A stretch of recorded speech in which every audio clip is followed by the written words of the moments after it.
Good morning, everyone. It's 11 a.m., so I think we will go ahead and get started. First of all, welcome to the fourth and final session of the Employment Law Symposium webinar series. Turn my volume down here. I am Margaret Hershiser, Chair of the Employment Practice Group at Coley Jessen, and with me is Vice Chair Ryan Sevcik. Many of you joined us for the first 3 sessions, and we're so glad to have you back. We're also looking forward to seeing you again next fall in person out at the Embassy in La Vista. If you are an attorney who needs CLE credit for attending, there will be CLE credit today. I believe it was advertised as 2 hours of CLE. Ryan and I are going to go till we run out of materials. So if we come up a little short, we promise to conduct another CLE before the end of the year if necessary, but I think we have plenty to talk about. We were also a little worried about having people sit in front of a Zoom for 2 hours, but we will try to maintain your attention. Of course, if you have any questions at all during the webcast, you can submit them through the Q&A button that is at the bottom of your screen. We're going to try to answer your questions during the webcast, but if a fuller answer is needed or we run out of time, it will be answered later via email. We're not going to announce the names of anyone asking questions, so don't be shy about asking. A link to today's slide deck has been shared via the chat feature at the bottom of your screen, and we're also going to be sending it out following the program. I am now going to turn it over to Ryan Sevcik, who's going to kick us off today. Ryan will be presenting on the Fair Labor Standards Act compliance in a work-from-home world. So, Ryan, take it away. All right. Well, thank you very much, Margaret. And so as Margaret mentioned, we're going to kick off today and talk a little bit about Fair Labor Standards Act compliance and a few other items. So, 2020 has been a challenging year for us, for everybody, right? And a lot of the workplace, norms that we've known for the past several years kind of got flipped on their head a little bit in 2020. And one of those issues has come up with, where so many of us are in a work from home environment or partial work from home environment. And just wanted to talk through some of the considerations and challenges that this presents to employers from a Fair Labor Standards Act perspective, and making sure that everyone's still in compliance and thinking through all the right things. So we'll start off today by talking through some FLSA considerations generally, then kind of talk about some of the work from home overlays on that. And then one of the interesting pieces that we've been working with some clients on are alternative compensation structures. And now that we're in this kind of work from home world and everybody's kind of focused in on productivity and changes and what that means in terms of a work environment, some other alternative considerations that companies may want to look at from a wage and hour perspective. All right, so first with respect to just some general FLSA considerations, and I know I'm probably preaching to the choir on some of these, but back to the basics sometimes is good. And so we'll walk through some of these kind of general considerations before we kind of get into a little more meaty stuff. So first of all, as everyone likely on this call likely knows, from the Fair Labor Standards Act perspective, if you're engaging an individual to work, that individual is going to be, quote, a non-exempt employee unless they're hitting one of the exemptions. And so, non-exempt, what does that mean exactly? Obviously, that's someone that is subject to the minimum wage and overtime requirements as set forth in the FLSA. So as everyone all knows, the federal minimum wage right now for non-exempt workers is $7.25 an hour. But just a reminder that everyone needs to be very cognizant and paying attention to what state, local, city governments, et cetera, are doing. Because this is one area on the minimum wage that you've probably seen, that the national attention on this has kind of ebbed and flowed over the past several years. But this is definitely one where state and local governments are apt to making changes to this, basically offering and making employers offer a higher minimum wage than is available under federal law. So specifically, there are 18 states currently that have a higher minimum wage rate than the federal law. And 8 of those states have pegged that rate to cost of inflation. So Alaska, Florida, Montana, Minnesota, New Jersey, Ohio, South Dakota, and Vermont are all the states that have their minimum wage rate pegged to inflation. So if you're employing individuals in those states, you've got to make sure that you're adjusting that every year so that you're staying compliant. So just a reminder that that's one thing that we really got to watch, not only federal law, but the state law to make sure that we're hitting those numbers. With respect to overtime, again, as probably everyone knows and is well aware, overtime is required under federal law for all hours worked in excess of 40 in a work week at a rate of 1.5 times the regular rate. So we're going to talk about some alternative structures later in this presentation that keep in mind that regular rate concept, and we'll get back to that. Overtime is again an area that is subject to some state law manipulation.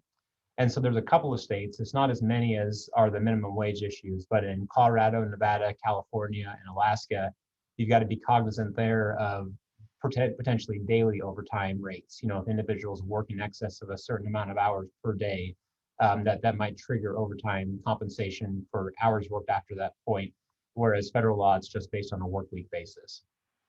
So again, just keeping in mind the basic requirements.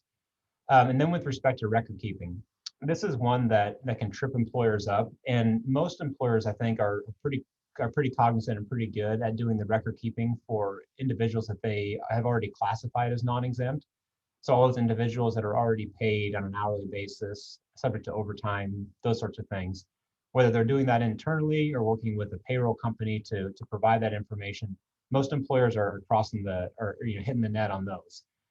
However, in situations where you potentially have positions that are misclassified or could potentially be misclassified, that's where this record keeping can sometimes trip people up because obviously we don't have the records of hours. So again, we'll get into that a little more as we go on here, but just as a basic knowledge point, reference point, the record keeping requirements under the FLSA require employers to, among other things, keep track of hours per day, the basis of that payment, you know, whether it's a salary basis, whether it's an hourly basis, piece rate, et cetera, the regular hourly rate, total straight time compensation received each week, any overtime compensation received each week, total wages, et cetera.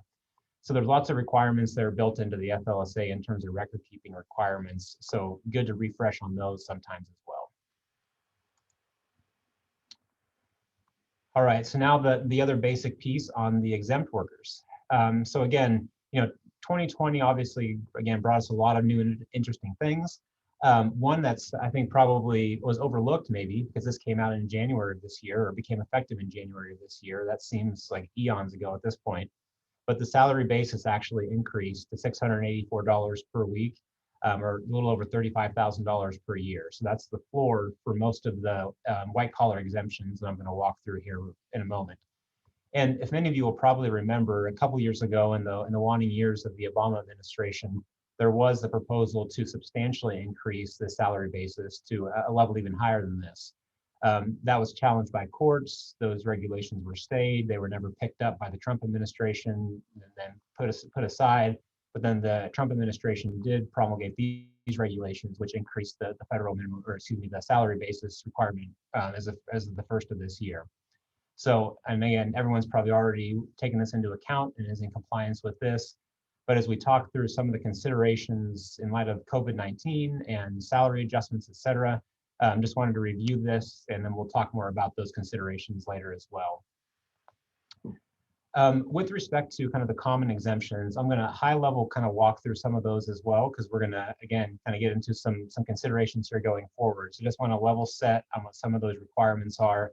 And again, review on these is never a bad thing. So, you know, the common exemptions that we typically refer to as the white collar exemptions. Your most common exemptions there are your executive, administrative, and professional exemptions. And so the executive exemption is probably the easiest of the bucket. You know, those are kind of, you really know when you see it. For the executive exemption to be met, individuals have to be paid on that salary basis. And again, with that salary basis, we're talking an amount of money that individuals committed to get each week, regardless of how much work is performed each week, and cannot be adjusted based on quality or quantity of work performed. So if it's $500 a week, or excuse me, $700 a week salary or more, that's what they get each week, even if they're producing more, producing less, et cetera. So they got to get that defined amount each week. And then the other items for the executive exemption, their primary duty has to be managing the operations or a subset or recognized department or division of the operations. They have to supervise at least 2 full-time equivalent employees, and they have to have the ability to hire and fire those individuals, or at least have their opinions with respect to those types of personnel matters be taken into consideration and given fairly significant weight. So those are the requirements for that exemption. Again, this is one where you kind of know where you see it, where you've got an individual in a supervisory or managerial capacity where they're managing people. And so it's typically speaking a fairly easy one to hit if individuals are have those types of duties. Where we see most of the challenges, litigation, gray area, et cetera, is with respect to the administrative exemption. And so again, this is one where there's a lot of positions that kind of bump up against this line of, is that really an administrative exemption? And one of the requirements in particular, in order to meet this exemption, is that individuals have to basically exercise discretion and independent judgment with respect to matters of significance. So what does this mean? So it's generally speaking, an individual has to be able to make the call for the company, and at least within the context of what they're doing, on things that matter. So it's not that they can make the call on anything, but they've got to make the call on something that matters. You know, easy example, it's not the difference of deciding if you're going to use FedEx versus UPS. It's more so things that can potentially move the needle from the company's perspective, from an operational perspective. So they've got to be able to make the call on those types of things. And so as many of you know, this is one where all of the disputes really center around this exemption, or the vast majority of the disputes. Because there are positions, account managers, higher level or mid-level sales folks, et cetera, that might fall into this category. And depending on exactly what they're doing and how they're managing, how they're conducting that work, may or may not hit this exemption. The other white collar exemption is that for the professionals. And so there's a learned professionals and a creative professional. But generally speaking, on the learned professional, which is more common, that requires, again, you're paid on a salary basis amount, which we've already talked about. You have an advanced level of knowledge in a field of science or learning that's gained over a prolonged period of study. So teachers, doctors, lawyers are fitting in within this exemption. Again, typically speaking, one of the more clear ones to hit if you've got an individual who fits in that bucket. So the administrative one is where the disputes are likely going to come. Now, each of these exemptions that I rolled through, we have that moniker of the kind of primary duty. And I just want to pause there for just a second. We've struggled or wrestled with years, over the course of the several years, the courts have, with respect to what that means. And so generally speaking, from the federal law perspective, there's not a defined, you have to perform that duty a certain percentage of the time or more in order for that to be a primary duty. Rather, that has to be the primary or the critical part of your position, even if you're otherwise performing some non-exempt duties. As long as your primary duty, the reason that individual is in that position, is that higher level duty or function, most of the circuits will allow that argument to at least be heard. Now, I caveat that with, again, looking back at state laws, because not all states are created equal in that respect. Specifically, California has a barometer where basically 50% or more of the individual's duties have to fit within that exempt criteria in order for that primary duty element to be met. So again, it's just a reminder to look at state laws, even though your federal FLSA compliance and issues might mean one thing, the state law overlay sometimes provides some greater protections for employees depending on the particular state that they're working in. So just something to consider and keep in mind as we move forward. Just real quickly, some other kind of lesser known exemptions that I wanted to hit here. The computer exemption. This is more than kind of the help desk role, but it's more somebody that is ingrained with systems administration, development, the more higher level, I guess, if you will, IT and computer functions. The real key difference on this one is that you could pay them on the salary basis, or if you pay them a minimum hourly rate of $27.63 an hour right now, $27.63, that then also satisfies that wage component for this exemption. So just another good one to keep in mind there. And then last but not least, and I'll discuss this one in a little more detail as well, outside sales. This has been another exemption that over the years has gone through some challenges and considerations of what this means. The main criteria in order for the outside sales exemption to be met is that the individual's primary duty must be sales. And then here's the kicker: they have to be customarily and regularly engaged away from the employer's place of business. Now, it seems simple enough, and you think about our world right now, and in many cases, all of our employees are regularly engaged away from what the company would consider their place of business, the brick and mortar building, but not so fast on the outside sales.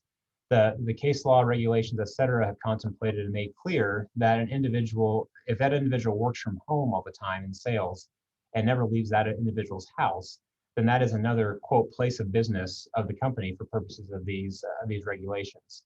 So just keeping that in mind, it's really too early to see what might come of that in light of this new everyone works from home type scenario, and what that looks like going forward. And obviously, there's going to have to be some allowances now with respect to individuals, especially in the sales capacity or outside sales, not being allowed to or able to physically visit many customers, depending on the types of business and operations that they're doing. But just keep that in mind going forward, in that if that role transitions to being permanently stationed at that individual's home, they may no longer meet that criteria for the outside sales exemption. So something to put a pin in and just keep an eye on as we move forward in this year and beyond, and to see kind of what that looks like going forward.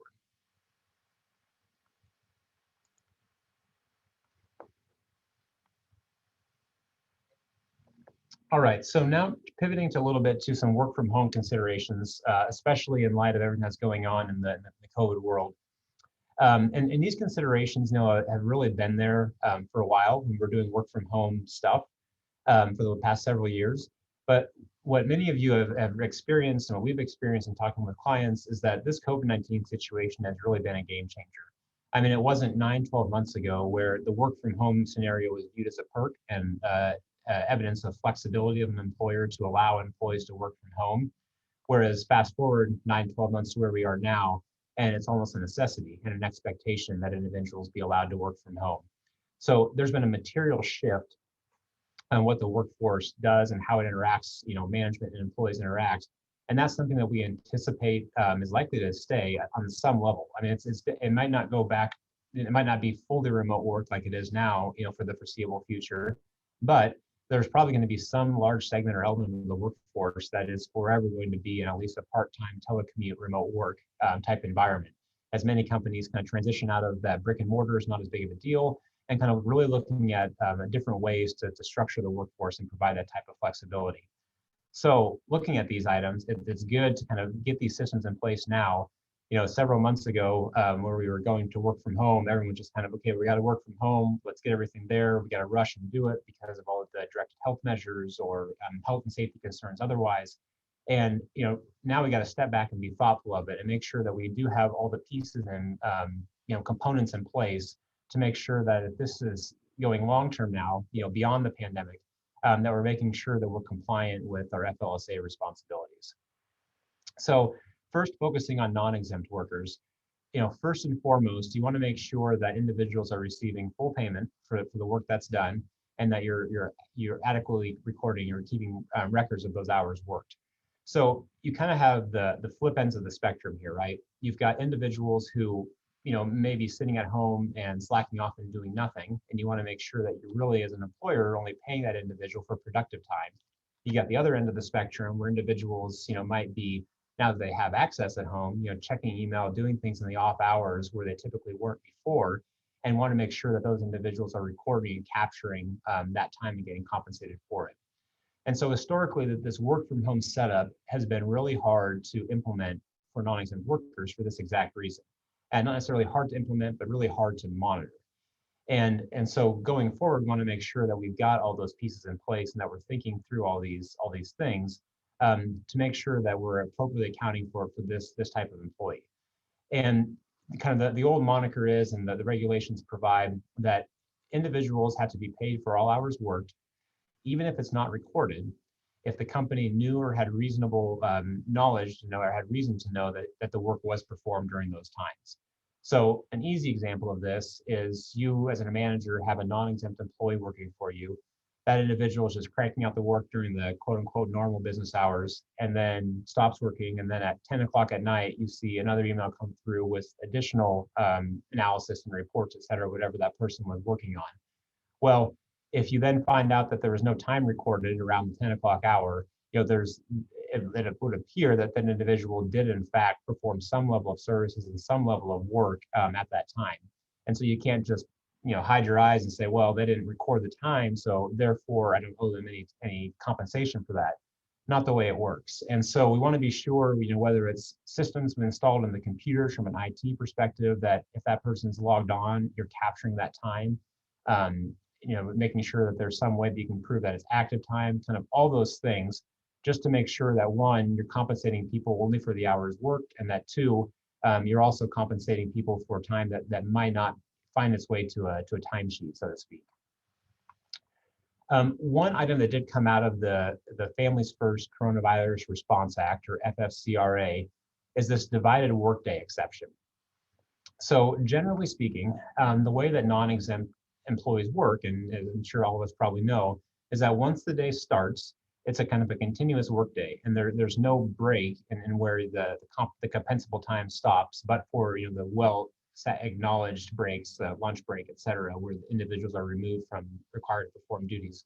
There's no break in that. So for instance, if you're operating a construction company or a company with technicians, and those individuals have to come to the work site at the beginning of the day to pick up the work truck or work vehicle, and then they take it from there to client site A, and then they drive to client site B, and they drive to client site C, and then back to work at the end of the day.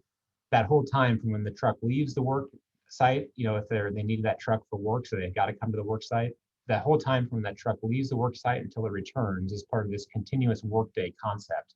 And so that travel time between all the client sites, that's all compensable time. So the concern was when everyone went to this work from home model, and employees were juggling, well, gosh, I've got to teach my kids remotely. I've got to bring kids to school. I've got to run pickups and drop-offs.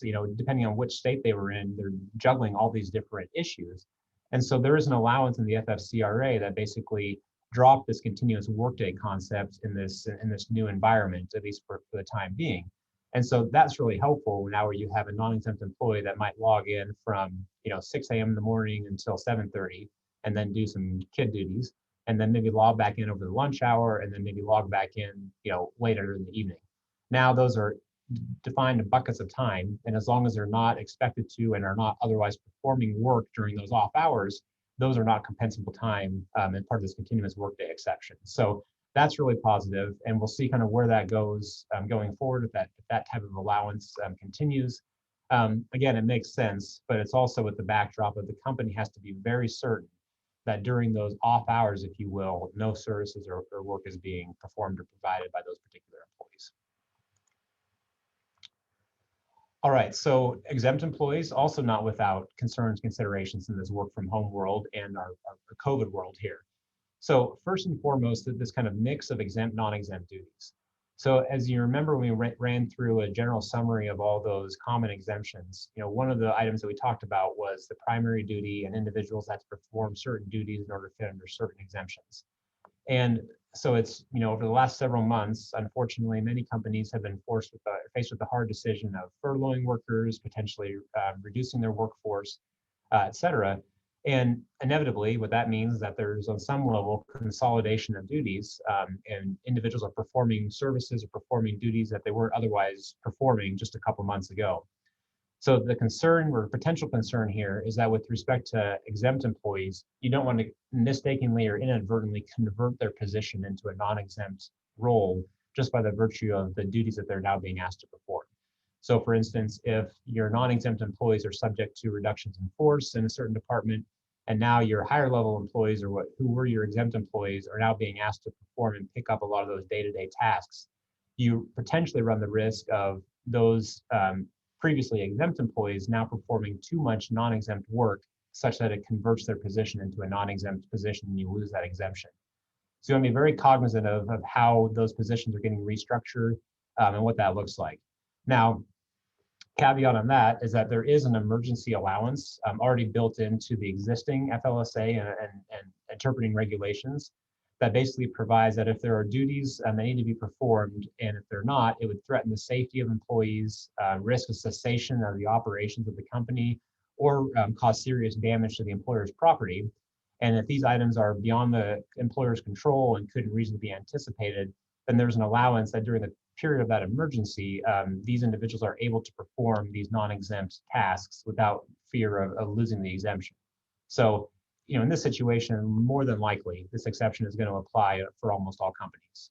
Clearly this coronavirus situation that we find ourselves in now, not within the employer's control, and who in January would have anticipated, January, December last year would have anticipated this type of change and where we are now. So I think all those exceptions are likely to apply, but as we start hopefully rolling out of this coronavirus pandemic issue, just be cognizant of what duties are being performed and making sure that to the extent that you have shifted some non-exempt duties to otherwise exempt personnel, that you're accounting for that going forward to make sure that we're not losing those exemptions. Salary reductions has also been something that I know a lot of companies have been faced with and forced to implement. And so again, just that backstop of remember the salary basis amount was increased this year. And so be very cognizant we're not falling below that. Again, that increase was modest. And I think most companies, if they were paying individuals on a salary basis, they were already over that amount anyway for exempt workers. So hopefully that didn't become an issue for many. But also make sure that all those salary adjustments are prospective looking. So with exempt employees, they can't be subjected to variation from that weekly salary for that salary basis requirement to be met for quantity or quality of work. So any type of reduction in salary needs to be prospective in nature, and ideally lasting. It can't be a fluctuating, go back and forth between the salaries. You want to make sure that that's a sticking point.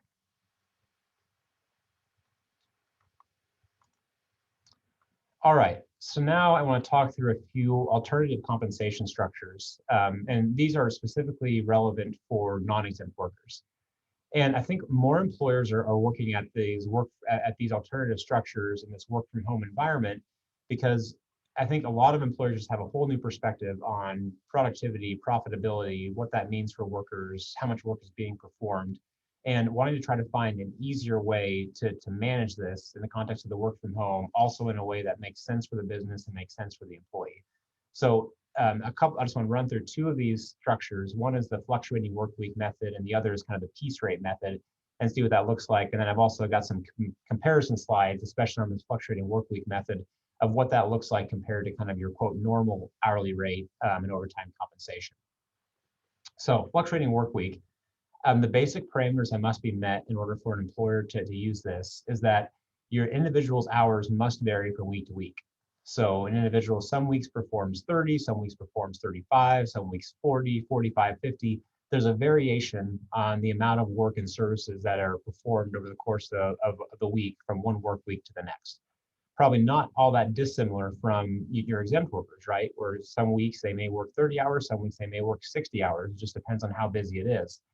So this is kind of putting that structure on top of your non-exempt workers, and then we'll talk about what that means. But the idea here on a fundamental level is that there has to be some level of fluctuation from week to week. It's not that it's a fixed 40 hours each week and or 42 hours each week is what they work and they can get on this schedule. It's got to be some level of variance. It has to be a fixed salary. Again, very similar to what your exempt workers are otherwise have.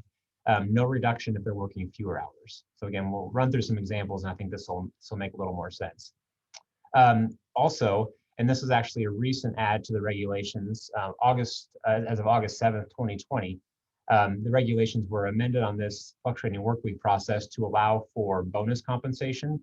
There was a question for time whether if you're doing this fluctuating work week, if you're doing piece rate, et cetera, if it was possible for employers to also then pay some sort of incentive-based pay, commissions, hazard pay, et cetera, on top of this, and then what that looks like. So those regulations confirm that you can do that. So when you say a fixed salary, you can absolutely still pay more on bonuses and that sort of thing. But those amounts that you're paying for bonuses have to be factored back into the regular rate for purposes of determining overtime compensation. So we'll walk through some examples, and you'll see what that looks like.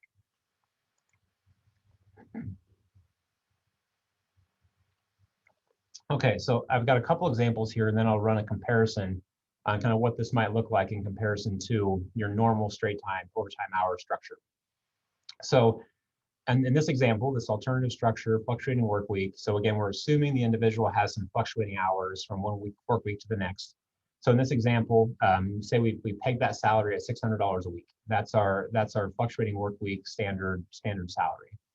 And so this individual also has earned a production bonus for this week. So whether that's based on in the context of the business, this individual earned it.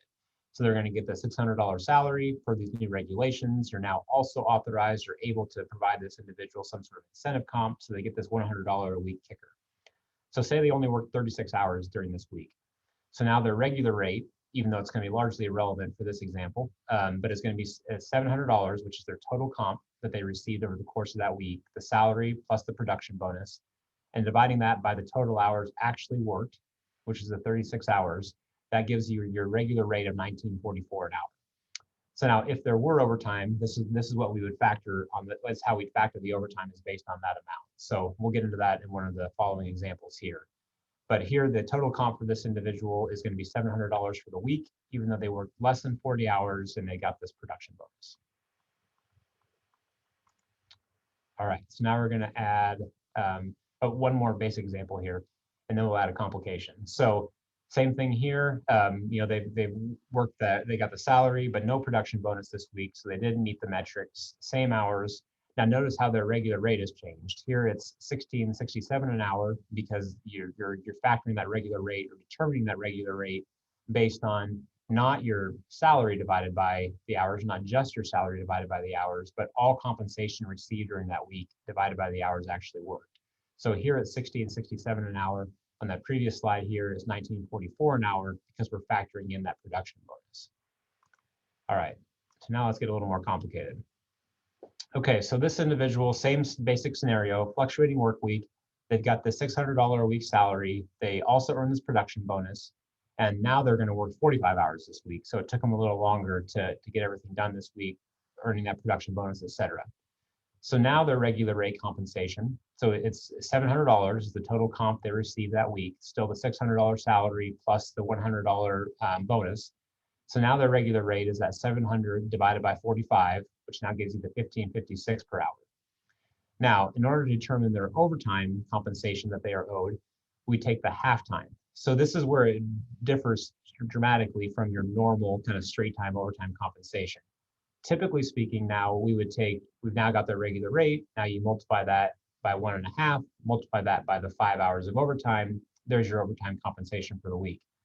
The benefit of this fluctuating work week method is that in situations where individuals are working more than 40 hours, the costs of the overtime, if you will, go down dramatically, because now it's just based on this halftime rule. And the thought being is that your $600 a week salary, that is meant and intended to cover all hours worked during that week on a straight time basis. And so whether they work 30, 40, or 50 hours, that amount covers those straight time hours. And then we're just factoring out what the halftime is. So normally you have 1.5 times the regular rate. So we're just factoring out what that halftime delta is to determine the overtime. So here in this example, that's your regular rate that we've calculated now is $15.56 an hour, divided by 2 to get the halftime of that. So now you have that $7.78 multiplied times 5, because that's your hours in excess of 40 for the work week. So now your total comp for the week is $738.90. So what does that look like if you try to compare that to kind of the normal structure? And this slide builds that out. So you can see, if you just go down there to the punchline, I don't want to bury the lead here on the total weekly compensation. Under a fluctuating work week method in this example, the total weekly compensation is going to be $633.35, whereas the total weekly comp on just straight overtime compensation is over $700. So almost a $100 savings, basically based on the same hours, same structure, or by a different wage structure. So same hours, same level of production, et cetera, but just a very different compensation structure. So this is why some companies are looking at this as maybe an alternative to manage all these fluctuating times, to both give certainty to employees on the amount that they're going to get each week if they're working slightly less or up to 40, and then also trying to manage some of the overtime exposure on the top end if you've got employees that are working more, or maybe the hours aren't as true as we would all like, all those sorts of considerations. Now, the flip side of this is also true, because again, you can't reduce that salary. So here's an example, a comparison with the same facts as the previous one, but instead of working 45 hours during this particular work week, the individual is only working 35 hours. So now you can see that that total weekly compensation now shifts in favor of your traditional structure, because again, you're paying for the straight time work. They only work 35 hours. They only get the hourly rate for those 35 hours, and that's it. So now you're not factoring in the fact that they're going to get their fixed $600 for the week, period, regardless of how many hours they work. So this is the trade-off on it, where if your individuals are working less than 40 hours a week, you're going to come out ahead on your normal structure. If they're working more than 40 hours a week, you're going to come out ahead on the fluctuating work week. So just something to consider and mull around with operating teams and divisions to see if this makes sense in the context of the operation, but it's something to look at.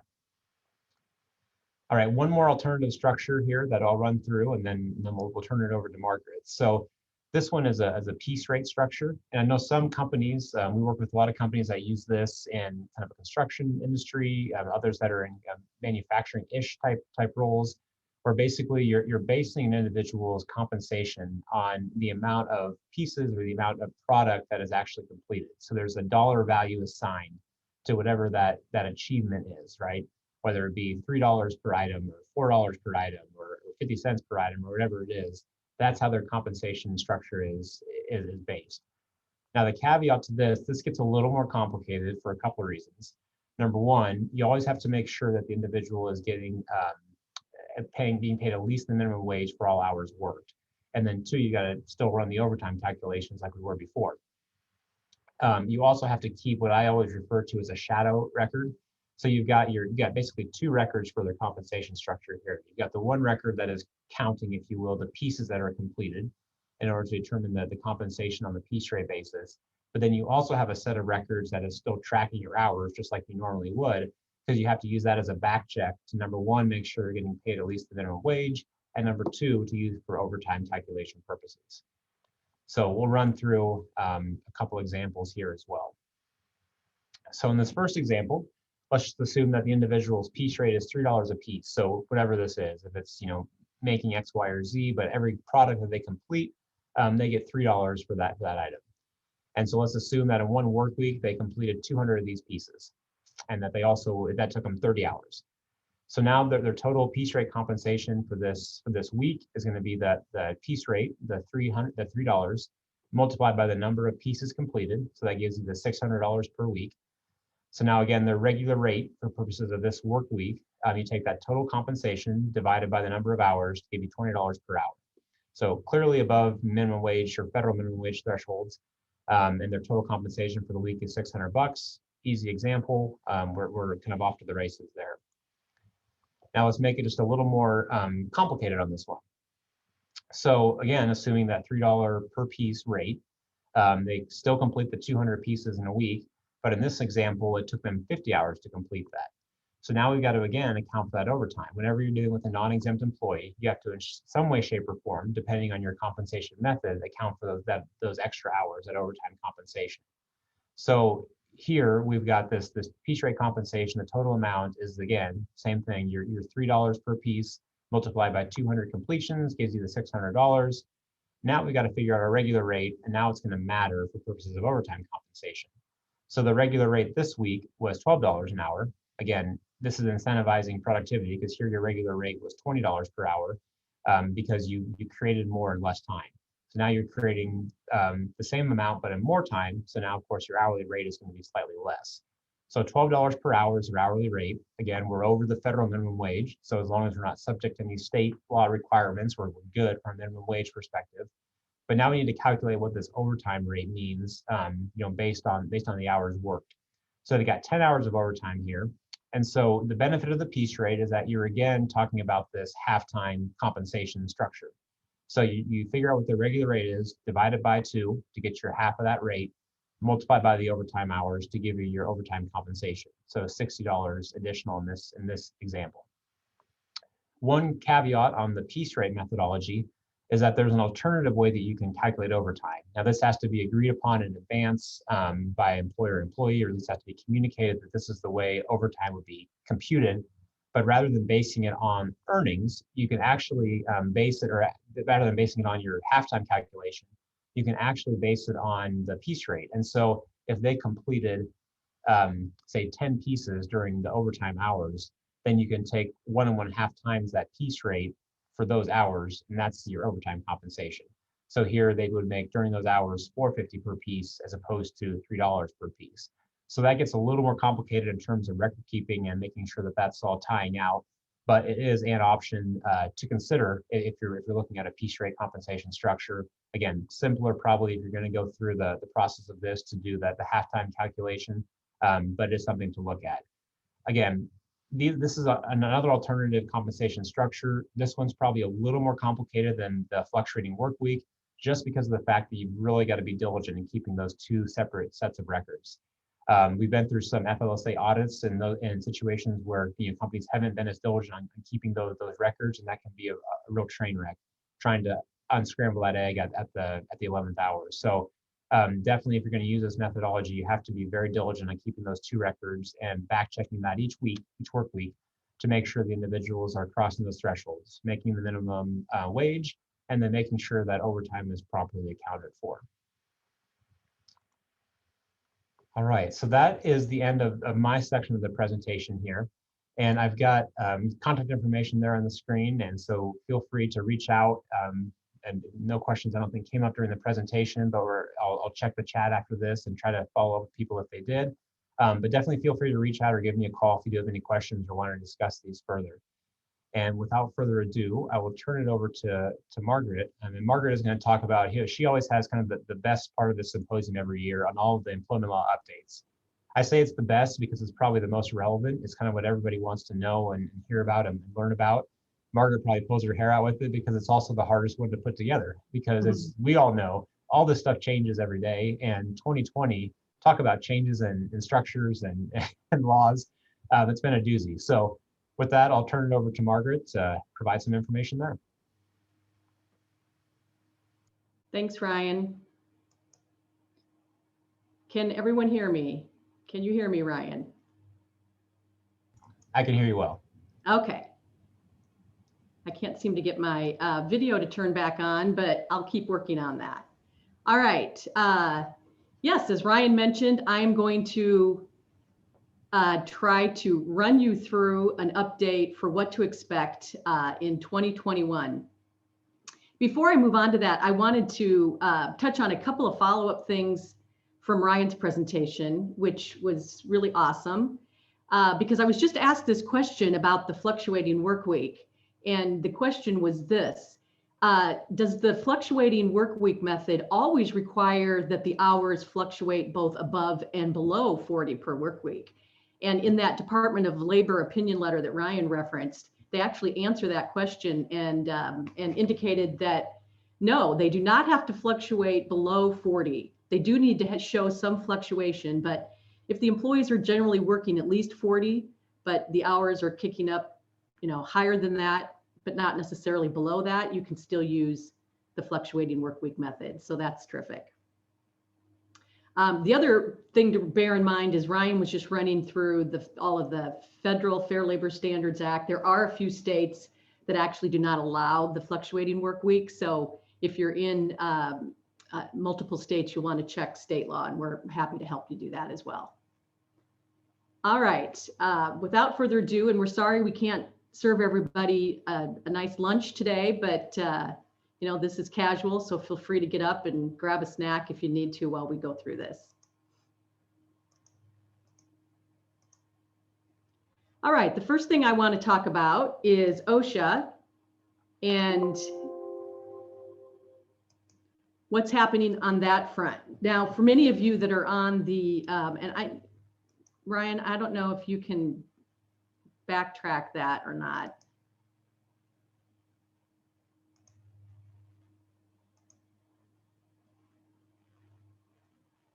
Couple more back.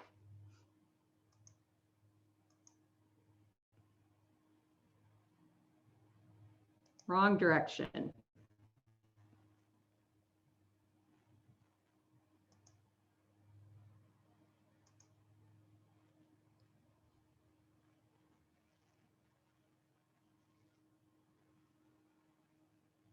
One more. Oh, wait, here we go. All right, perfect. So we did our first through via regular webinars, and we decided to do this one for Zoom because we thought we'd just change it up for the participants. So bear with us. Many of you on the call aren't regularly dealing with OSHA because you're in office settings and it's just not an agency that is visiting you routinely. But since the pandemic, all of that has changed.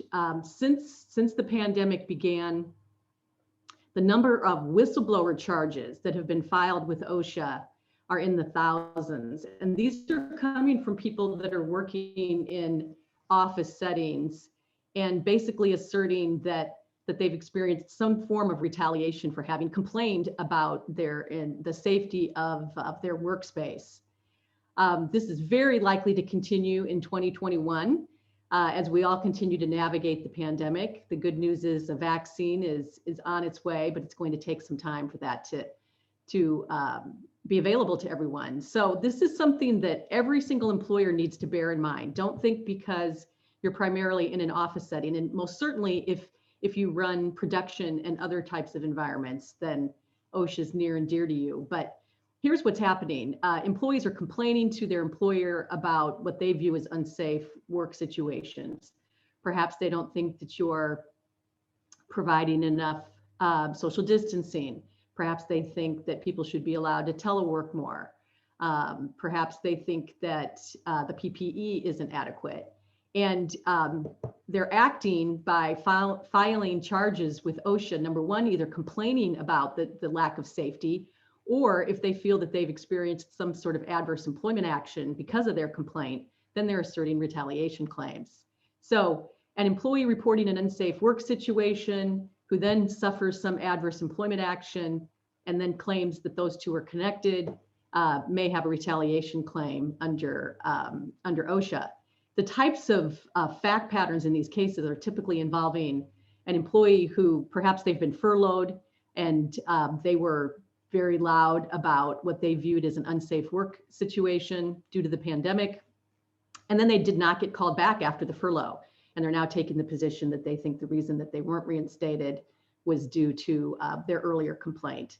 The second type of OSHA whistleblower complaint is an employee that's refusing to work because of what they consider to be a serious safety concern. This second type is much harder for an employee to pursue because they need to show that they were concerned about death or a serious injury, that they had no reasonable alternatives besides refusing to work, and that there was no ability or time to eliminate the condition before they continued working. And that most importantly, they asked the employer to correct it, but the employer refused to do so. So a lot of these retaliation claims, the good news for employers, have been dismissed, but that does not mean they aren't time consuming and super expensive for employers to have to contend with. All right, now looking at the slide, what's happening in terms of regulations? Well, September 30 of 2020, there will be mandatory reporting requirements for fatalities from a work-related COVID-19 infection. These will apply to all employers. And what exactly does this new regulatory guidance mean? Basically, what this guidance indicates is that an employer is required to report COVID-19 related work incidents that lead to either an employee fatality or hospitalization. The requirement for fatalities for work-related COVID-19 infection is triggered when an employee dies within 30 days of being exposed to COVID-19 while at work. So this is a pretty unsettling reporting requirement. If you have an employee who takes the position that they were exposed to COVID-19 at work and heaven forbid that they end up, horribly sick and actually pass from COVID-19, then there may be a reporting requirement that the employer faces. The employer has 8 hours from the time it learns of the death and knows that the cause of death was a work-related case to report it to OSHA. Employers are also required to report incidents where an employee has been hospitalized as a result of COVID-19 within 24 hours of learning of it, but only if such inpatient hospitalization occurred within 24 hours of the work-related exposure to the virus. So the question I'm hoping you're all asking is, well, how in the world would we know if the COVID-19 death was due to a work-related incident. And what OSHA says is that this occurs when an employee has been exposed to the virus in the workplace. So the onus is going to be on the employer to make the difficult determination as to whether the employee was exposed to the virus at work. Circumstances that are going to give rise to sort of a reasonable inference that it was work-related is that the employee has been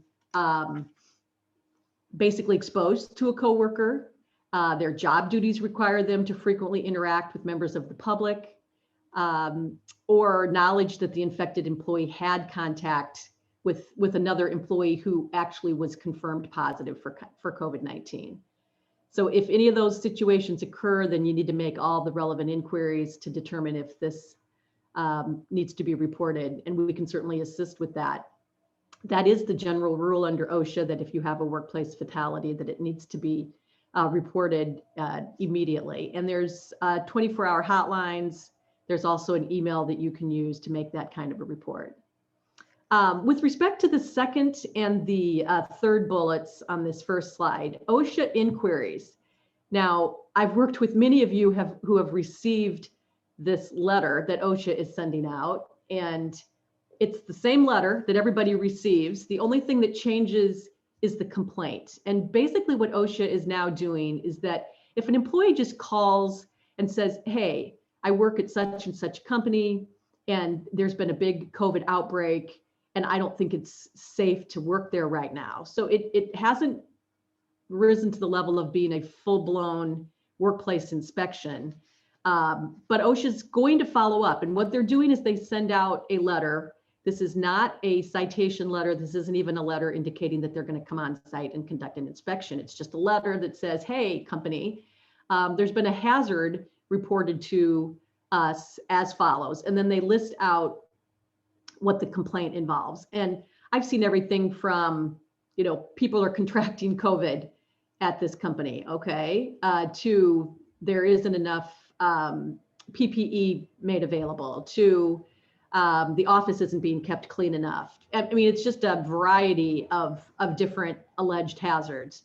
And don't ignore that if you get that letter, because what you're expected to do is send a response and typically some evidence that the alleged hazard doesn't really exist. And the way you do that is with pictures. I mean, we've sent in pictures of signage that companies have, of the supplies they've made available.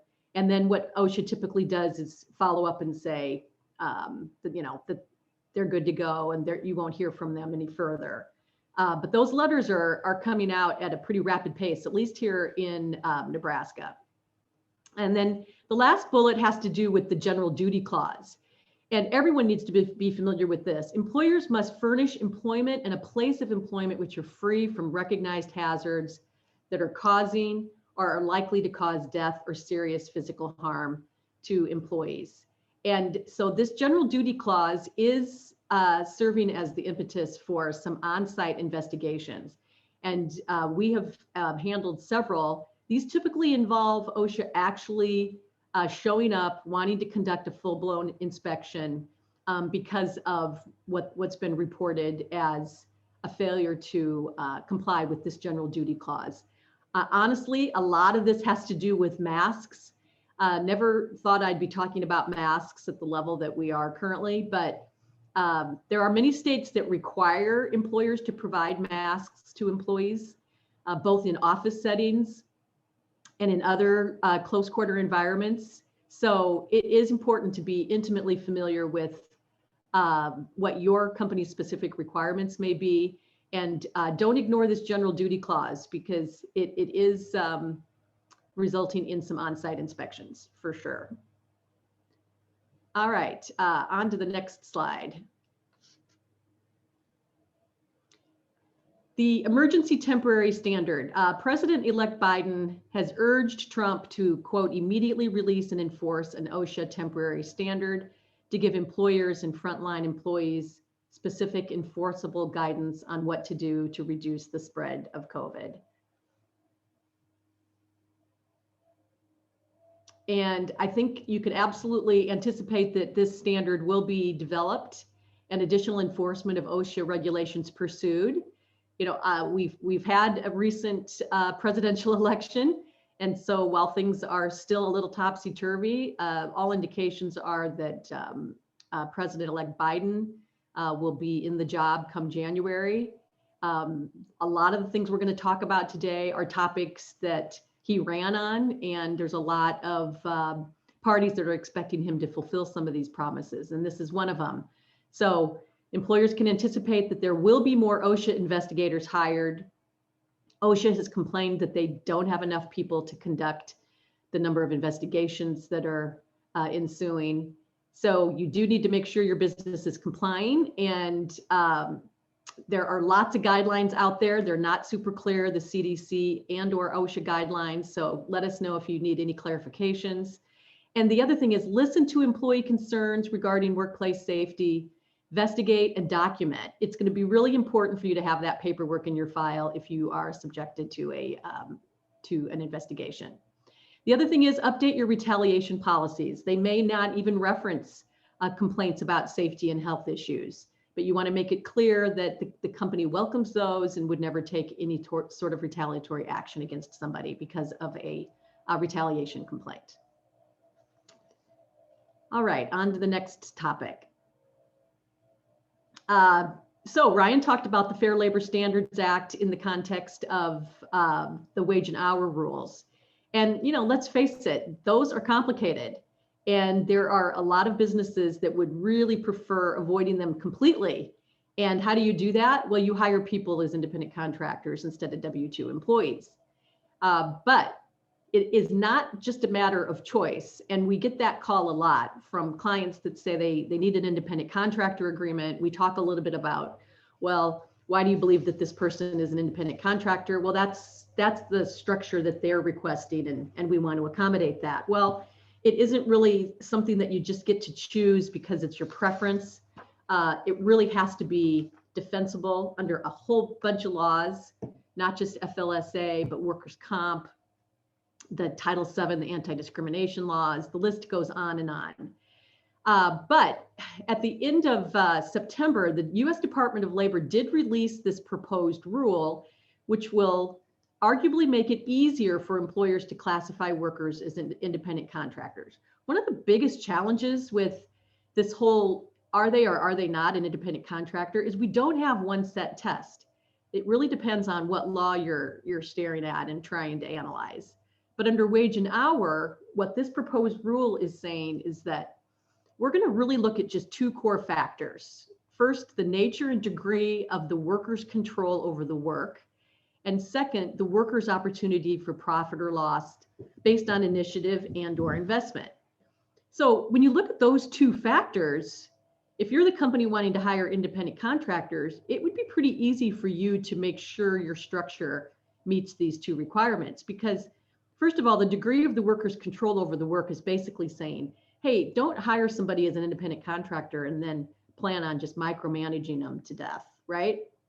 If they're independent, then make it super clear that you're hiring them to produce a certain product for you, and that you're going to give them the independence to do that. And you reduce that to a written agreement and make it very clear that you're not going to control the work.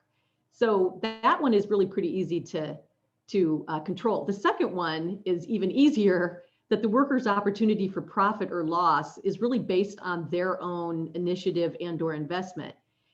A lot of times we have clients asking us to do independent contractor agreements where they're just paying them sort of very similar to employees, a salary or an hourly rate of pay. And if you do that, then that's not looking like there's any concern on the worker's part that they aren't going to make money on this deal, right? It's almost a fixed wage. So the way you want to structure that is to figure out a number that's appropriate for the project and fix that number in advance and put that in your agreement. It doesn't mean that the worker isn't still going to make a profit, but the burden is then on them to make sure that their expenses, anybody else they need to bring into the project to assist, that's all on them. And it's really up to them to determine if this is going to be a profitable endeavor or not. If you just plug in a fixed amount, then you're probably not going to meet that second requirement. But these two are otherwise really pretty easy to meet. If those don't fit perfectly, then you go to the next level of factors that you're going to consider. The amount of skill required for the work, the degree of permanence of the working relationship, which is basically saying that if you bring somebody on for some indefinite independent contractor engagement, that's not a great fact. That doesn't look like somebody that's in to do something and then will be gone. That sounds more like an employee. And the last one, whether the work is part of an integrated unit of production. This is basically saying is if you plug a person next to your W-2 employees and they're basically doing the same type of thing, but they're just being paid as an independent contractor, unless they're coming from like a temp agency, and that's a whole different structure, then you're probably not going to satisfy this element because it looks like they're doing a part of your existing business's work. You really want to be able to show that what you're bringing them in to do is unique from your regular business. All right, so the big question, will this proposed rule become finalized? Well, probably if it's done before the end of the Trump administration. And that's quite possible because they put a very short window of time for that regulation to receive comment. Often we see those in place for, 60, 90, sometimes 180 days. But in this instance, it was a 30-day comment period. And so that's passed. And so it's quite possible that this will become finalized. If it isn't, then it's unlikely under the Biden's Department of Labor, because this proposed rule, of course, is viewed as less protective of individuals who should be classified as employees and eligible for benefits, right? So the concern on the other side of this is that if you're misclassifying somebody as an independent contractor, that means you're not providing them with health insurance, you're not letting them participate in your 401k, they're not covered by workers' comp, they're really not getting any, and you're not even guaranteeing minimum wage. So it's viewed as less protective, and that's sort of contrary to Biden's position. But in the middle of this conversation is this whole concept of the gig economy. I'm sure you've all read some articles about this, but let me explain what that is.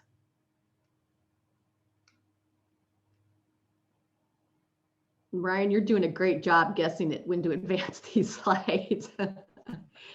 Okay, the gig economy. Biden promised he would ensure workers in the gig economy and beyond that they would receive legal benefits and protections they deserve. But the real question is, can and should he fulfill this promise? Because there's a lot of debate within the gig economy as to whether they want to be treated as W-2 employees. So what do we mean by the gig economy? Let's go to the next. Okay, what we're talking about is a group of workers who are freelancers, people that have regular full-time jobs, but they also have a part-time, quote, gig. Maybe they're a musician or a writer. And then, of course, the one that we're seeing a lot of during the pandemic is those that are doing delivery service, whether it's people, Uber, Lyft, grocery delivery, etc. In virtually all those companies, those individuals are treated as independent contractors. That means that they're currently ineligible for unemployment, health insurance, minimum wage, or paid sick leave. So what happened in California has really sort of blown this whole conversation up. Proposition 22 was a ballot initiative that was driven completely by the gig economy business owners, basically exempting many gig companies from state workplace laws. Uber, Instacart, Lyft, DoorDash, and others, they spent an estimated $200 million supporting Proposition 22. And the reason that this came about is because there's actually a California law that went into place January 1 that was making it very, very hard to classify workers as independent contractors, harder than before. So in response to that, we had Proposition 22, and here's what happened. 58% of the California voters supported Proposition 22, which is allowing companies such as Uber and Lyft to keep classifying their drivers as independent contractors. Why would you care about this if you're not in California and you're not in sort of the gig industry? Well, because These companies are planning to target other states, and they're even planning to take this nationwide. And the sort of word on the street is that this whole conversation is going to involve other industries besides just the gig industry.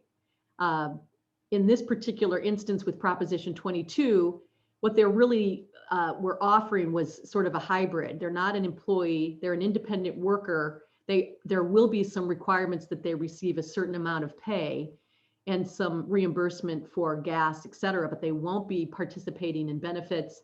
They won't be covered by workers' compensation. So that's out there. So what's Biden going to do with this? How will he reconcile what he said, which was he's going to impose stricter laws on independent contractors with this whole gig economy issue? Well, interestingly, he has appointed Seth Harris, who is a former deputy labor secretary under President Obama, to the Biden-Harris Department of Labor Transition Team. And if you do a little research on Seth Harris, he co-authored a paper that argued that workers who partake in the online gig economy should not be classified as employees, but rather as independent workers.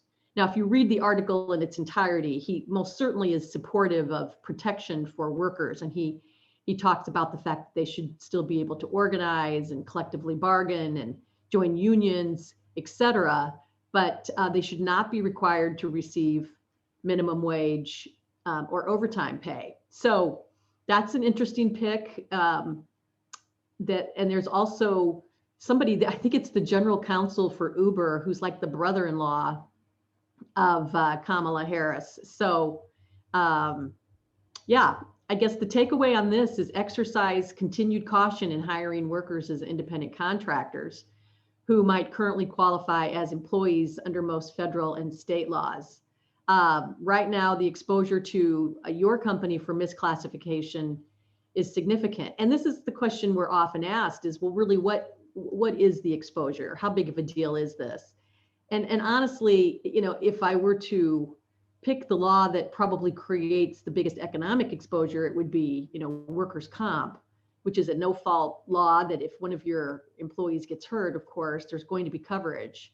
And if you have somebody out there as an independent contractor that's seriously injured, trust me, somebody is going to be asking the question, is there any workers' compensation coverage? And as the business, you would actually want that protection because that takes it out of any kind of a general negligence claim, which could be much more costly. Now, all of this is, you know, insurance driven. So you tender these types of claims to your insurance companies and they sort it out. But it isn't necessarily a more favorable arrangement to companies to treat people as independent contractors. You're sort of flying, you know, somewhat bare on a number of fronts. And so just be thoughtful about that before you agree to that sort of an arrangement.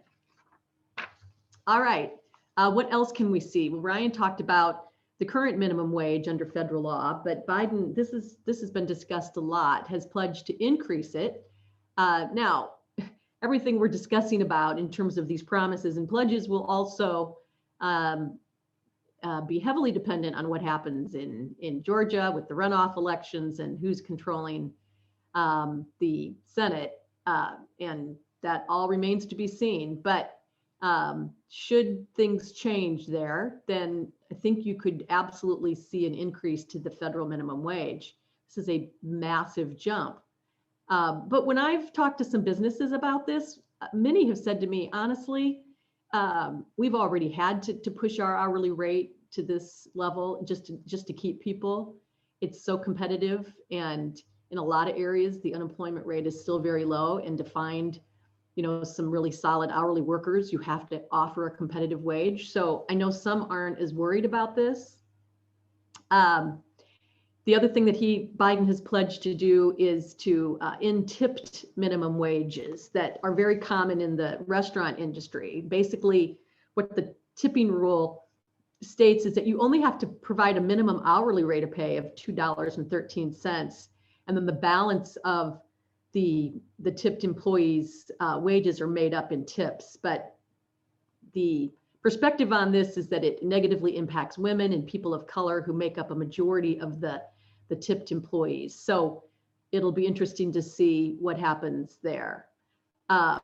Those that are opposed to the higher federal minimum wage say that this is really something that would hurt small business owners and actually could impede the unemployment situation in areas where it's actually quite high. Because if a business can't afford to pay this, then they're just going to get by with less people. But one thing to bear in mind is that many states and localities have already taken it upon themselves to raise their own minimum wages. And of course, if the state minimum wage is higher than the federal, then that's what you need to follow. There's about 30 states that pay wages higher than the federal minimum wage. I believe Florida is the latest one to join that list, with voters approving, I think, an addendum to boost the minimum wage to $15 an hour following that was a successful ballot initiative in this recent election. So you'll want to stay on top of that. We have all sorts of charts and countrywide data on what those numbers look like. So if you need any help with that, let us know. Okay, let's talk about EEOC activity. According to a 2017 survey that the Biden campaign cited, there is still a lot of discrimination being experienced in the workplace. Their data showed 1 in 3 Latinos, 1 in 4 Asian Americans, 1 in 3 Native Americans, more than half of African Americans have indicated that they've experienced racial discrimination in the workplace. So Biden has proposed doubling the funding for the EEOC so that the agency can, quote, fulfill its mission and address discrimination. But if you look at some statistics, that might have made everybody sort of cringe a little. But this is fascinating because in 2019, the highest recovery of dollars, and I know that slide is pretty tiny, but if you can see that, in 2000, for fiscal year ending, I believe it was the end of September 2020, the EEOC recovered $535 million, even though it had filed the fewest lawsuits in that same fiscal period. Now, of course, some of those lawsuits have been pending for years, but that is just a really, really big number. And the chair of the EEOC has said that, this is Janet Dillon, and those are appointments that have fixed terms. So I believe she's in place, I want to say till through a part of 2022. But in a statement that she released, she said that the EEOC achieved those results through the strategic allocation of resources, including by overhauling the way it screens and categorizes cases, and by increasing its use of the pre-suit mediation process. The EEOC also expanded its use of technology, such as by serving employers with complaints electronically, as many of you have experienced, and focused on hiring frontline investigators and other staff. So interesting. This sort of seems like it's really an agency driven. I know Biden is saying that he's going to hire more people, et cetera, but with these statistics, I would say a lot of this is really coming from the agency itself, which is comprised right now of mostly picks from the Trump administration. One of the things that has really driven it is just the size of some of the settlements that the EEOC recovered. So I was sort of interested in seeing, well, what could possibly have made up that massive number. But ending September 30 of 20, they recovered 2 of the largest settlements in recent history. One is the $20 million deal with Walmart over its physical agility tests that they said discriminated against female applicants. That's an interesting fact case, and this has come up before with other clients.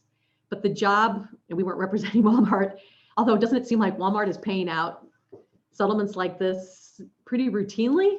But the job was an order filler position, and the test required lifting up to 80 pounds. And so the EEOC challenged that and said that that overstated the physical demand and was having a disparate impact on female applicants. Super interesting, because we all know there's two types of discrimination cases that employees and the EEOC can pursue, and that's disparate treatment, where someone is being sort of intentionally singled out and treated differently because of protected class status. And the other is disparate impact, which is, hey, we're applying this test neutrally, but in this instance, you had a group of female applicants saying, I've never picked up anything that required 80 pounds of lifting ever. You know, they're pulling items and filling a basket for order filling, and none of the products that they're lifting are requiring an 80-pound lift. And so that was challenged, and it was shot down. We have seen this come up in other instances, and so it is important, if you have, for example, physical agility requirements for jobs in your company, pull those out, dust them off, make sure they're still accurate. With technology and new equipment and things that can make production environments way less physically taxing, there may be something in a job description or a pre-employment physical that you're still using that just really isn't relevant anymore.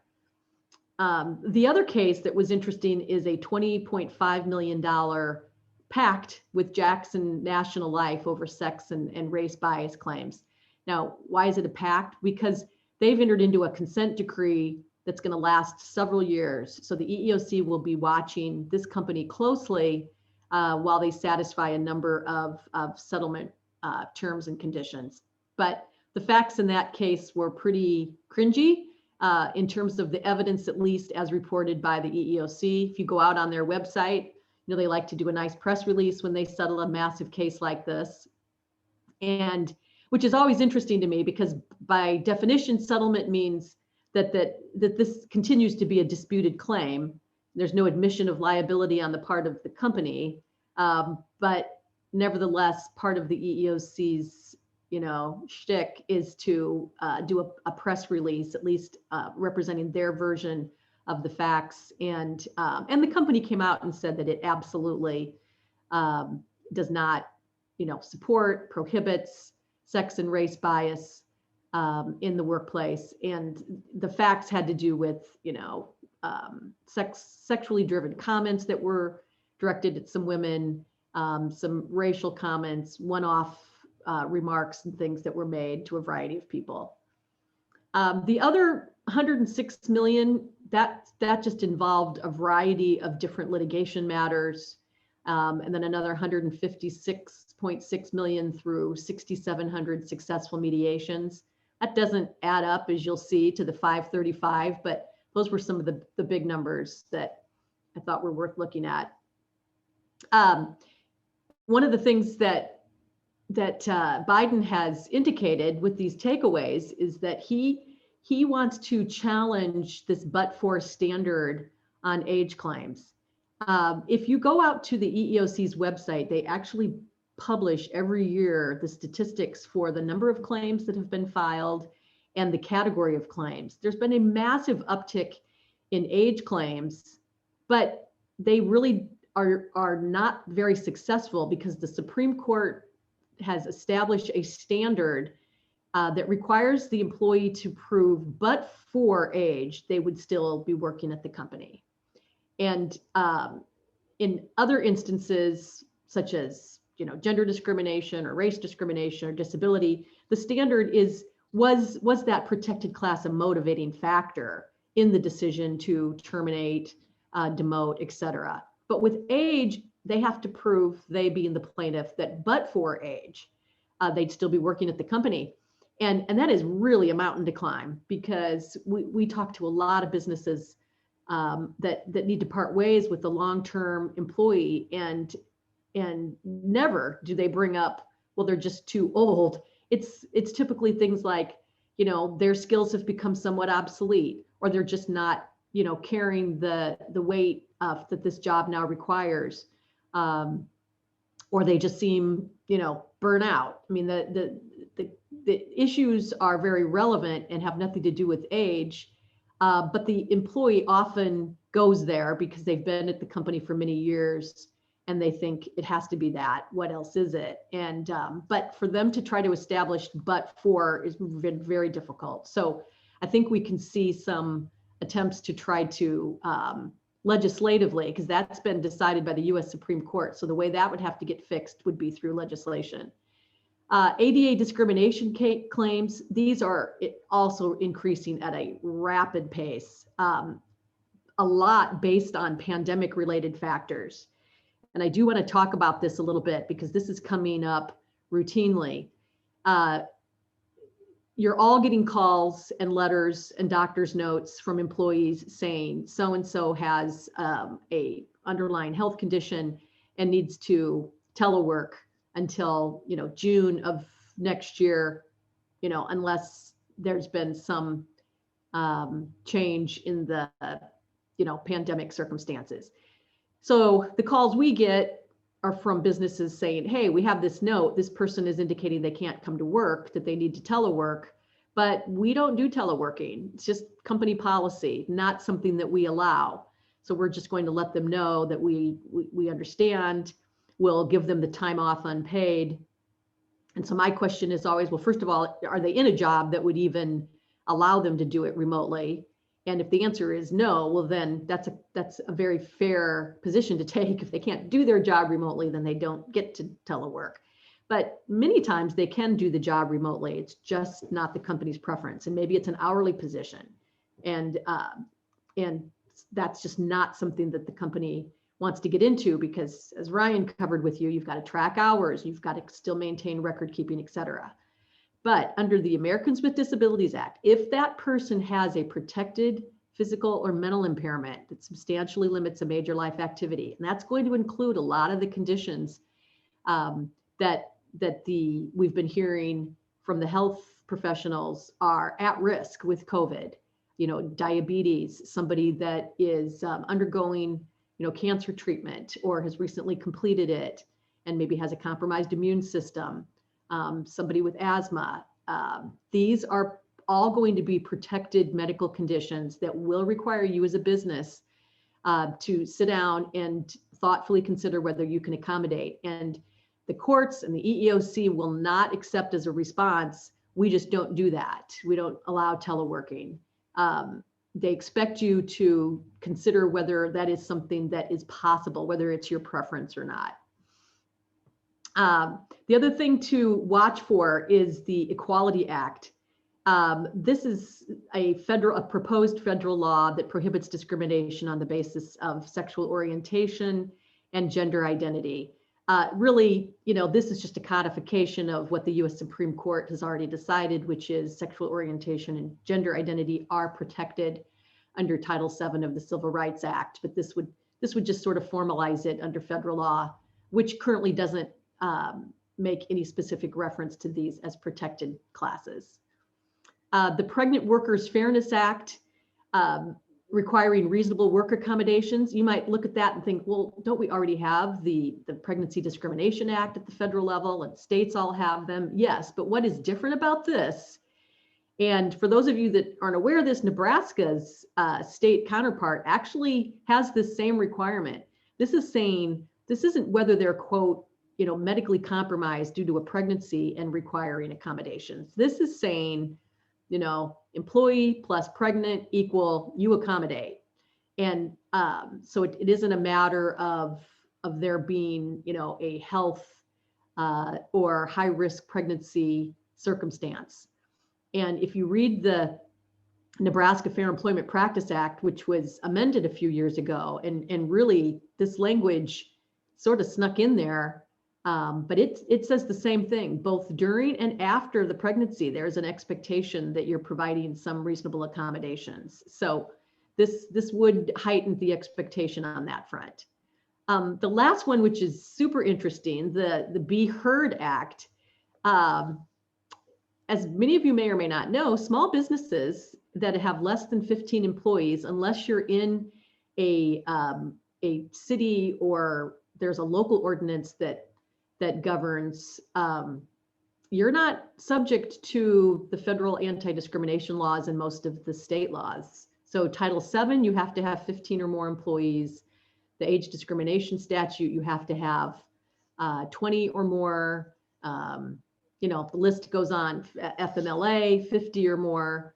But the Be Heard Act is basically saying, how is it that a smaller business that has 14 employees can effectively, do whatever they want, engage in conduct that would otherwise be prohibited, and there's no recourse for the employee that's working for a smaller business. So I think you can see some activity in this direction as well. All right. Then there's the medical and recreational marijuana topic, one that we probably touch on this every year because it's just so constantly evolving. But we saw with this last round of election, 4 more states legalized marijuana.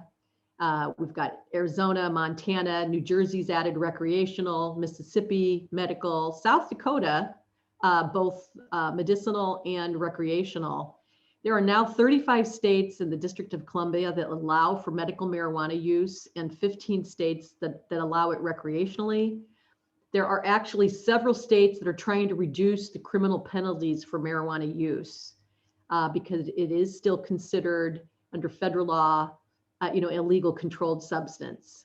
But look at the math on the cannabis sales. They totaled 15 billion in 19, and they're expected to climb to 30 billion by 2024. This is big business, and not a topic that employers can just sort of bury their head in the sand and say, we're going to follow federal law and ignore all of this. And here's why. First of all, it's important that if you're operating in a number of states, that you're really familiar with what a state or local law might be saying and how that applies to your business. And understand that a one-dimensional approach that relies strictly on federal law treatment of marijuana as a controlled substance may not always work. Now, it does work in many states. If your policy says, hey, we don't care that we're operating in Colorado, our position is still that if you're under the influence or in possession of a federally prohibited controlled substance, that's a terminable offense.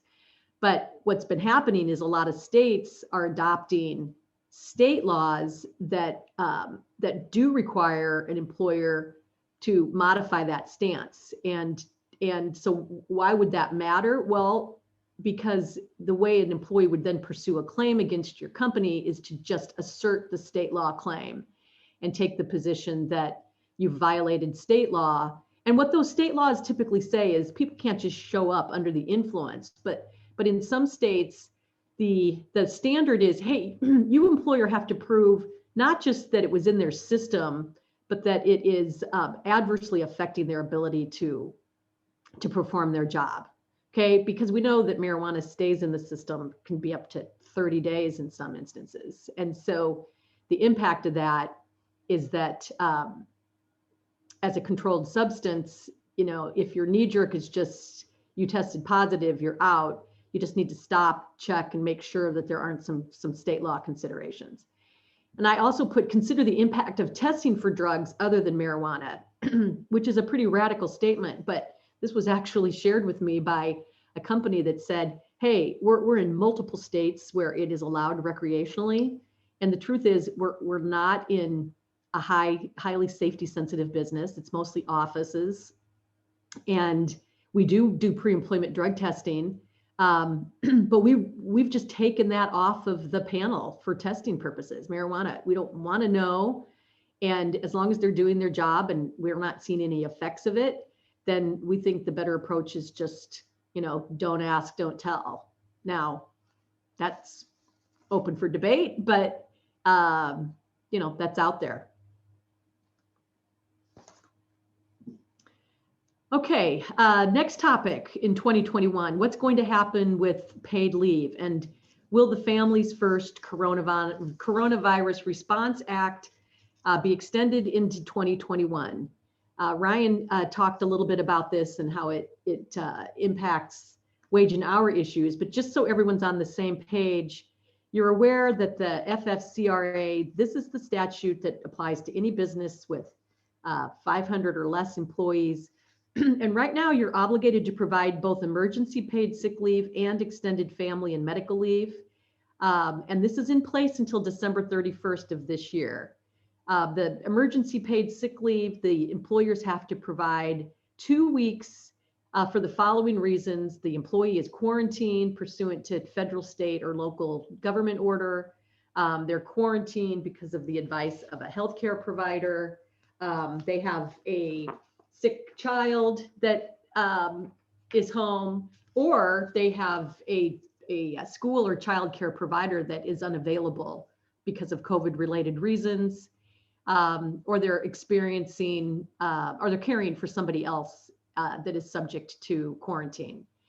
And they get 80 hours, so that's 2 weeks at their regular rate of pay. Part-time, it's an amount equal to the number of hours that they would have worked. The extended family leave provides employees with an additional 10 hours of paid FMLA if the employee is unable to work or telework due to the need to care for a child whose school or child care provider is closed or unavailable for reasons related to COVID. And that is at 2/3 of their regular rate of pay.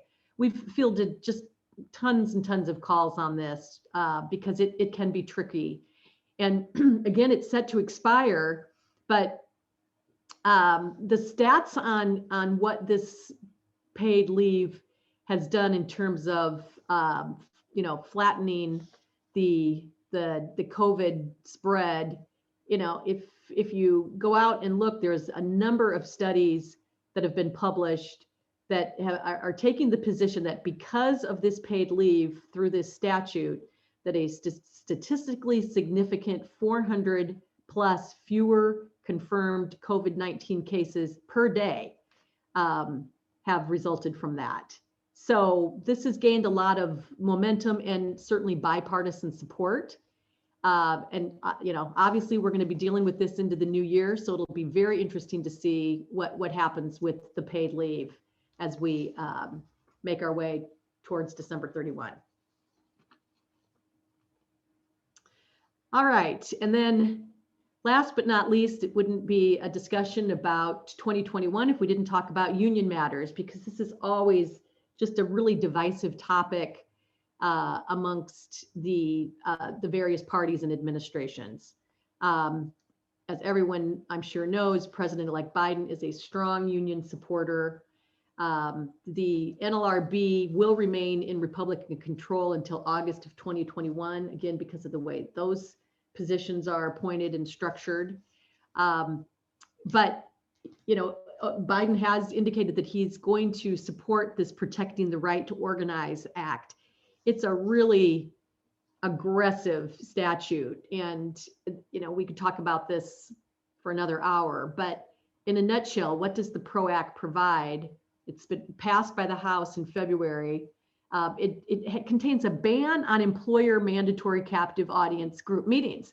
So any of you that have been involved in a organizing campaign at your business know that one of the things that is important is that employees are fully informed, that they're not just receiving information from the union. And so the way we do that is we throw breakfast or lunch, and we bring the employees together and we share with them the employer's perspective on what they're considering. And these are called captive audience meetings, which are perfectly allowed because of course you're paying everybody that is sitting there and listening, and really just trying to give them a neutral, so that they have both sides. But according to this statute, those would no longer be allowed because I think they're viewed as it's by some is really oppressive and attempting to coerce the employees.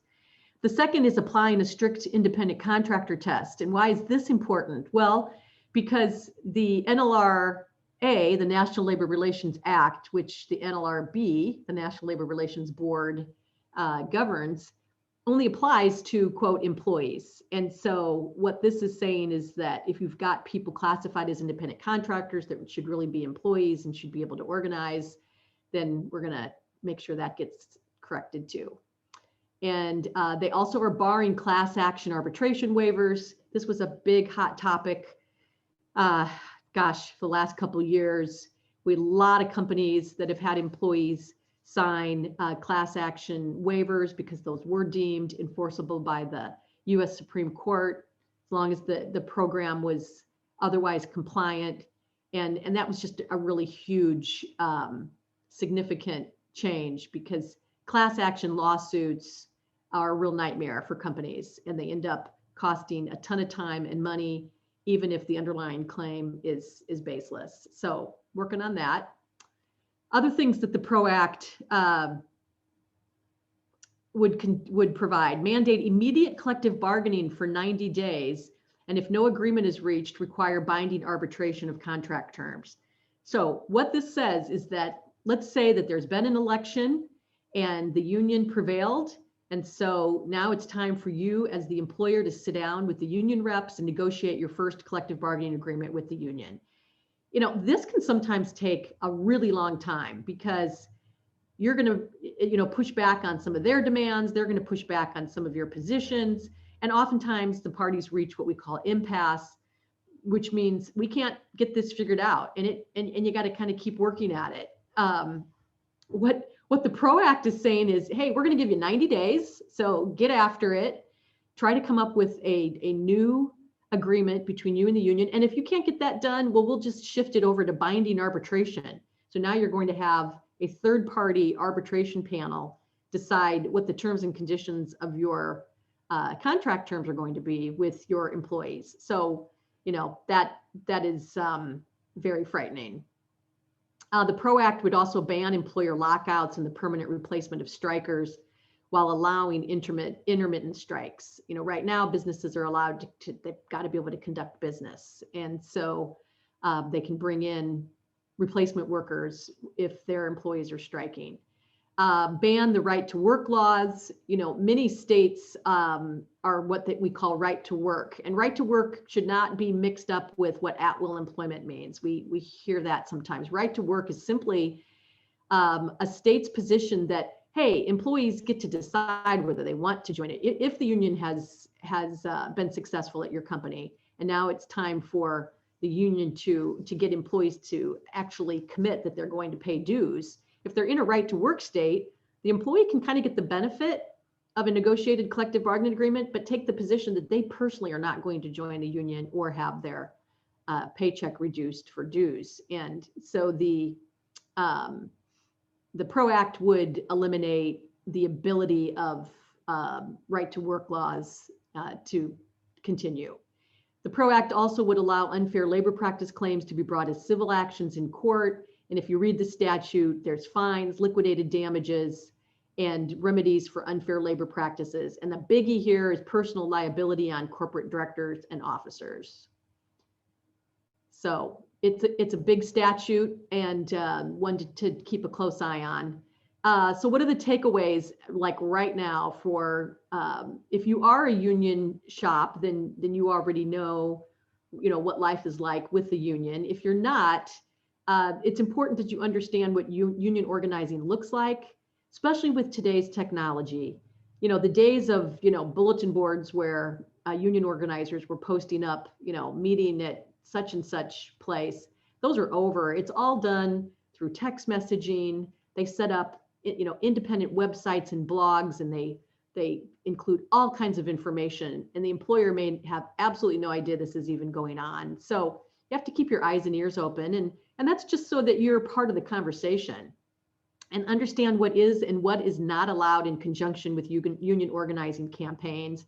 There's a lot of do's and don'ts. It is not intuitive what you can say to a group of employees that are considering organizing. Things like, this will result in us having to close our business, will get you in trouble. Comments like, well, we'll just shut down that location. Negative comments about a particular employee who you hear is sort of leading the charge. There's a lot of things you can't do without potentially bumping into a unfair labor practice complaint. And don't overlook the little things that often prompt union organizing efforts. This never ceases to amaze me, what can trigger this. It can be something as simple as, we had a certain type of equipment in our break room that broke and it hasn't been replaced, and that's unacceptable. And what's it going to take to get something simple like that fixed? You know, maybe we need a union in here. It is honestly, you take care of your employees, and this is not an issue. They're not going to be looking for a better deal. So this conversation could continue for a long time because there is just so much out there to talk about, but I've tried to give you some big picture things to think about for 2021. And we really appreciate everyone's time. Ryan, I don't know if you want to join me, and if we have any questions that we need to hit here. Yeah, absolutely.